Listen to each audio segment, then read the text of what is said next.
नमस्कार, नक्षत्र दुनिया चैनल में आप सभी का हार्दिक स्वागत है। मित्रों, आज के वीडियो में हम नीच के चंद्रमा के विषय में बात करेंगे। कुंडली के अलग अलग भावों में नीच के चंद्रमा के क्या फल होते हैं, इस पर चर्चा करेंगे कि किस प्रकार चंद्रमा अज्ञात भय जातक को देता है। यदि आपकी कुंडली में चंद्रमा नीच राशि के हो गए हैं तब आप उनके उपाय किस प्रकार से कर सकते हैं, इस पर भी आज के वीडियो में विचार करेंगे।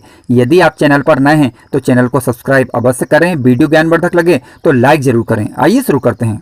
मित्रों, जैसा कि आप जानते हैं, चंद्रमा मन के विचारों के कारक हैं, माता के कारक हैं, घर के सुखों के कारक हैं, मानसिक विचारों के कारक हैं।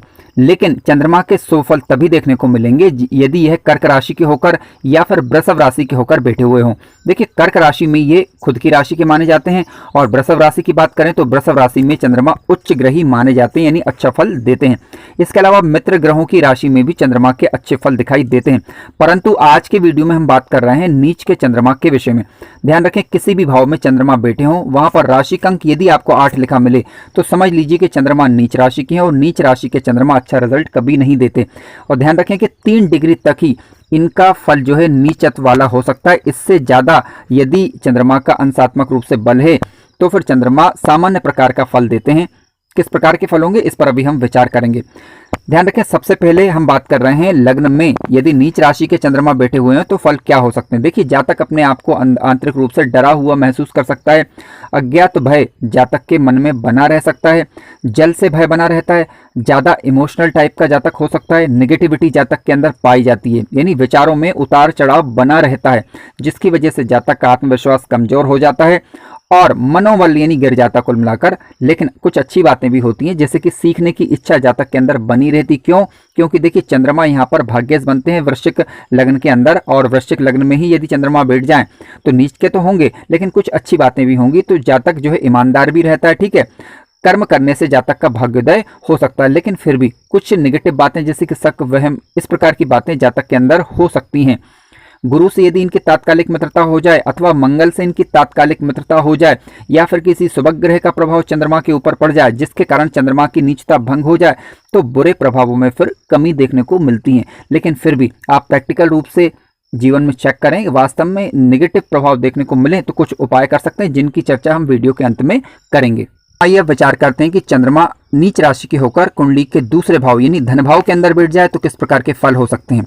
देखिए, दूसरे भाव में चंद्रमा जब नीच राशि के होकर बैठते हैं तो जातक को अपनी बातों को अभिव्यक्त करने में परेशानी का अनुभव होता है, यानी जो बातें उसके मन में होती हैं वह पूर्ण रूप से उसे व्यक्त न कर पाए, इस प्रकार की परेशानी हो सकती। क्यों? क्योंकि देखिए, यहाँ से हम वाणी का विचार करते हैं।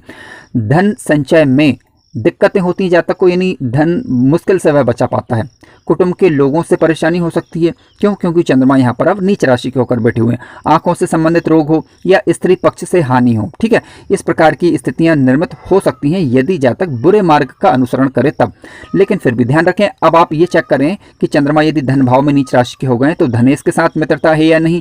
इसके अलावा गुरु के साथ इनकी तात्कालिक मित्रता है या नहीं, या फिर लग्नेश के साथ इनकी तात्कालिक मित्रता है या नहीं, ये चेक कर लीजिए। यदि इनके साथ, इन ग्रहों के साथ इनकी तात्कालिक मित्रता हो जाती है तो बुरे प्रभाव में कमी आती है। इसके अलावा 3 डिग्री से ज्यादा का अंश यदि चंद्रमा का है तब भी बुरे प्रभाव में कमी देखने को मिलती है, क्योंकि चंद्रमा यहाँ पर फिर पूर्ण रूप से नीच राशि का फल ना देकर सामान्य प्रकार का फल देने लग जाते हैं।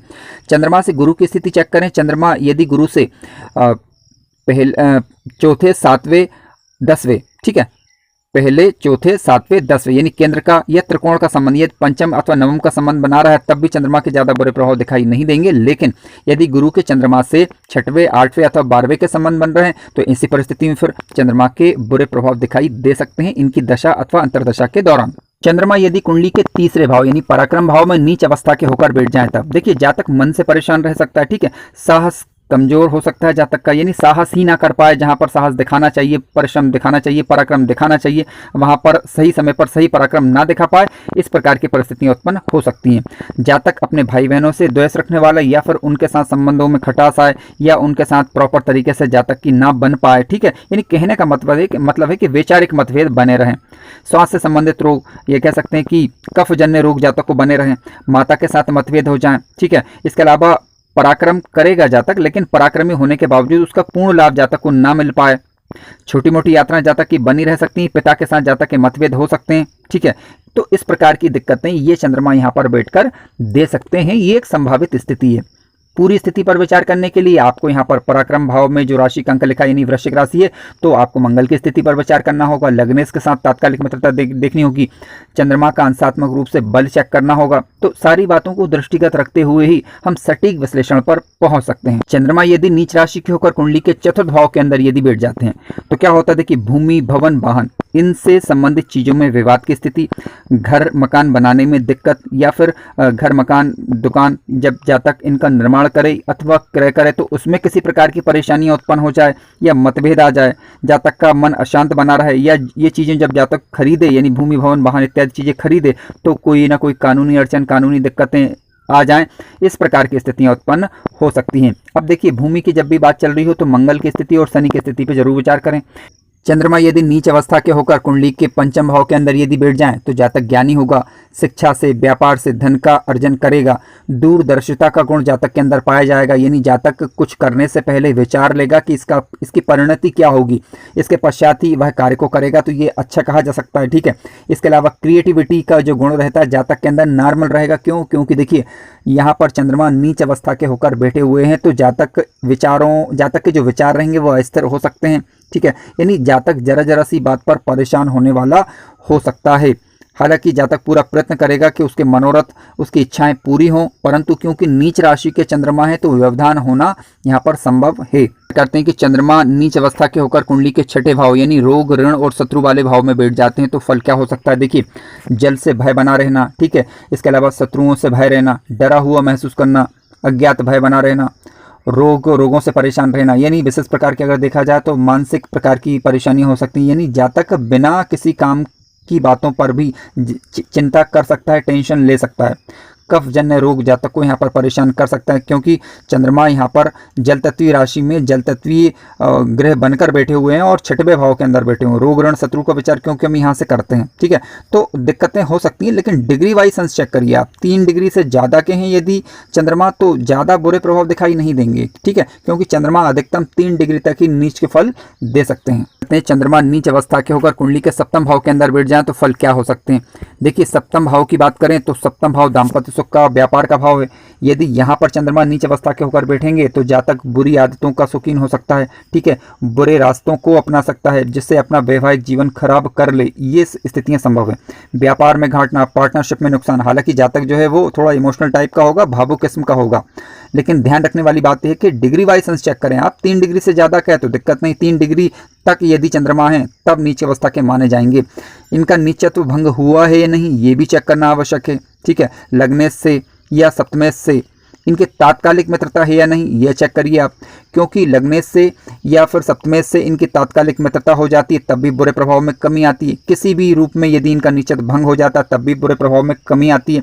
लेकिन फिर भी यदि बुरे प्रभाव देखने को मिले तो अभी हम विचार करने वाले हैं उपायों पर, तो आप उपाय कर लेंगे तो बुरे प्रभाव में निश्चित रूप से कमी आ जाती है। चंद्रमा यदि अष्टम भाव के अंदर बैठ जाए, चंद्रमा यदि अष्टम भाव के अंदर बैठ जाते हैं नीच अवस्था के होकर तो देखिए जल से भय बना रहना, बुरी आदत, व्यसनों का शौक होना, डरा हुआ महसूस करना, इसके अलावा पैतृक संपत्ति में नुकसान या पैतृक संपत्ति में हानि। ठीक है, और स्वास्थ्य कमजोर हो सकता है। देखिए रोग, ऋण, शत्रु का विचार हालांकि कुंडली के छठे भाव से हम करते हैं, लेकिन दीर्घकालिक रोगों की जब बात हो तो कुंडली का अष्टम भाव देखा जाता है, तो स्वास्थ्य संबंधी परेशानियां हो सकती है जातक को। ठीक है, धन में उतार चढ़ाव की स्थिति बनी रह सकती है क्योंकि चंद्रमा की जो सप्तम दृष्टि रहेगी कुंडली के धन भाव पर रहेगी।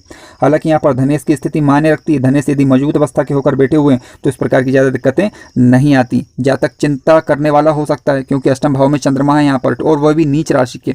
अब मान लीजिए चंद्रमा के साथ गुरु ग्रह बैठ जाएं, ठीक है, मंगल के साथ तात्कालिक मित्रता हो जाती है तो शुभ रिजल्ट देंगे।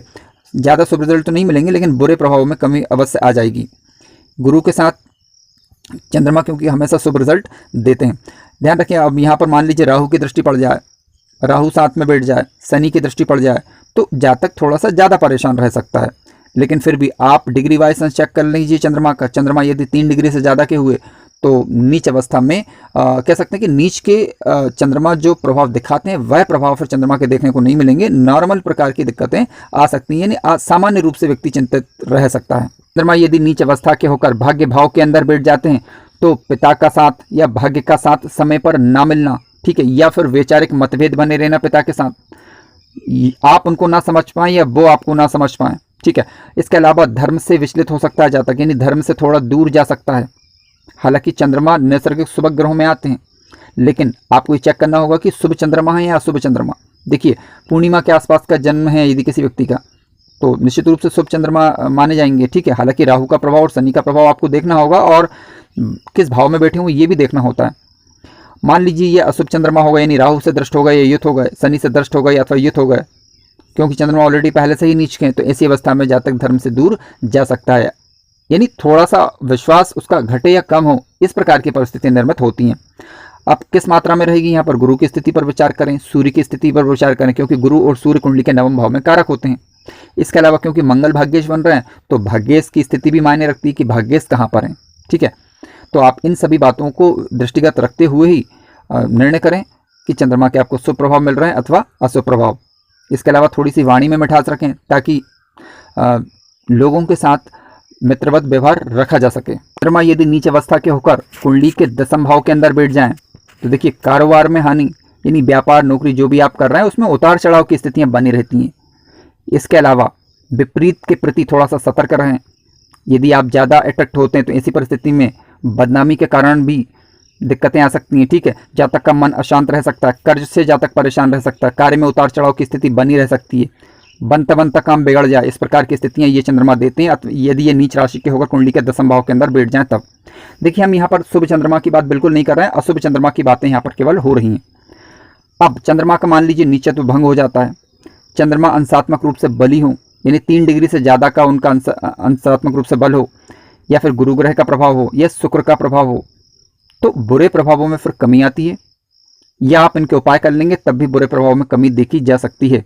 चंद्रमा यदि नीच अवस्था के होकर कुंडली के लाभ भाव के अंदर बैठ जाएं, तो क्या हो सकता है, देखिए जातक की आय अनियमित हो सकती है, यानी रेगुलर इनकम ना होकर उसमें उतार चढ़ाव बना रह सकता है। चंद्रमा यदि लाभ भाव के अंदर बैठते हैं तो जातक का मन भी अस्थिर रहेगा, क्योंकि चंद्रमा नीच राशि के और किसी भाव के अंदर बैठे हैं तो जातक के मन में अस्थिरता रहती ही रहती है, ठीक है। तो वैसे ही इस भाव के अंदर भी रहेगी।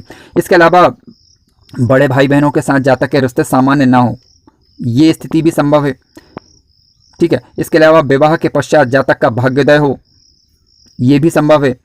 इसके अलावा आपको एक बात का ध्यान रखना होगा कि विपरीत के प्रति आकर्षण से यहाँ पर बचना होगा, या फिर सावधानी बरतनी होगी। क्यों? क्योंकि चंद्रमा का यहाँ दृष्टि संबंध कुंडली के पंचम भाव से हो रहा है, यहाँ से हम प्रेम इत्यादि बातों का विचार करते हैं, तो जातक के अंदर ये बातें रह सकती हैं, इसकी संभावनाएं बनती हैं, तो यहाँ पर सतर्कता बरतना थोड़ा सा आवश्यक है। 12वें भाव में चंद्रमा यदि नीच अवस्था के हो जाएं तो ऐसी अवस्था में जल से भय बना रहना, ठीक है। नशे व्यसन का शोक जातक को हो सकता है, जातक डरा हुआ महसूस कर सकता है, अकेले रहने का गुण जातक के अंदर पाया जाए, या फिर कह सकते हैं कि जातक चिंतित या क्रोधी किस्म का हो, ठीक है। तो इस प्रकार की स्थितियां ये चंद्रमा देते हैं। देखिए, चंद्रमा मन है, अब मन किसी भी भाव में, यानी मन का कारक ग्रह किसी भी भाव में नीच अवस्था का होकर बैठ जाए तो सीधी सी बात है कि मन के विचार तो प्रभावित होंगे ही होंगे, और जिस भाव में ये बैठे हैं उस भाव से संबंधित चीजों को भी प्रभावित करेंगे, और जिस भाव के ये स्वामी बन रहे होते हैं उन भावों के शुभ फलों में कमी ला देते हैं यदि ये अशुभ होकर बैठ जाए तब। अब मान लीजिए चंद्रमा गुरु के साथ बैठ जाएं तो चंद्रमा की अशुभता दूर हो जाएगी, चंद्रमा अच्छे रिजल्ट देने लग जाएंगे। अब ज़्यादा अच्छे रिजल्ट की उम्मीद तो नहीं कर सकते क्योंकि नीचे अवस्था के होकर बैठे हैं, लेकिन फल अब सामान्य प्रकार के रहेंगे। इसी तरीके से मित्र ग्रहों का प्रभाव पड़ जाए या लग्नेश का प्रभाव पड़ जाए और उनके साथ तात्कालिक मित्रता हो जाए तो ऐसी परिस्थिति में भी मन के विचार स्थिर होने लग जाते हैं। चंद्रमा ध्यान रखें, किसी भी भाव में यदि अकेले बैठे हुए हों तब भी एक अस्थिरता बनी रहती है, यानी विचारों में उतार चढ़ाव बना रहता है। मित्रों, किसी भी कारणवश चंद्रमा आपकी कुंडली में यदि शुभ प्रभाव ना दे रहे हों तब आप उनकी दशा या अंतरदशा के दौरान विशेष रूप से भगवान शिव का दुग्ध मिश्रित जल से अभिषेक करें। प्रतिदिन या प्रति सोमवार कम से कम भगवान शिव की पूजा करें। ओम नमः शिवाय का जप आप कर सकते हैं, ओम का गुंजन कर सकते हैं, या चंद्रमा के बीज मंत्र का जप भी आप कर सकते हैं। अपनी माता का या माता समान अन्य स्त्रियों का सम्मान करें, ठीक है। चंद्रमा शुभ होकर आपको अच्छे रिजल्ट देने लग जाएंगे, यानी इनके बुरे प्रभावों में काफ़ी हद तक गिरावट आ जाएगी। मित्रों, कार्यक्रम ज्ञानवर्धक लगा हो तो लाइक जरूर करें, चैनल पर नए हो तो सब्सक्राइब भी करें। धन्यवाद।